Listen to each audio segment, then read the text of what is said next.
Hello mga ka-14, ito pa nga pala yung karugtong ng mga video natin sa Gabaldon. Ayan, sorry sa mga kapatid ko nandito sa ating vlog. Katatapos nga namin nung kumain ng lagay na yan. Tapos ayan nga, nandito kami sa ilalim ng puno ng alatiris. Kung makikita nyo naman, puno siya. Tapos dun sa harapan namin dun ay yung swimming pool na ginawa nila. Ayan.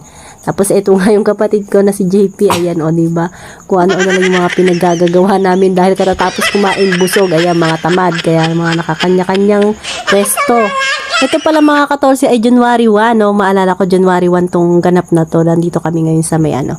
Tapos kukuha nga ako ng gulay dito. Nakita ko nga to dahil may mga bunga. Kaya pipitasin ko siya. Ayan, no? Libre lang. Libre lang. Pero tinanim din yata ito ni tatay ko. Ayan. Ang tawag dito ay parda nga ba? Oo, parda mga 14. Ayan. So, comment lang kayo kung sino kumakain ng ganitong gulay. Ayan. O, diba? Pag sa probinsya ka, kahit anong gulay lang, basta meron kang makukuha, pwede na.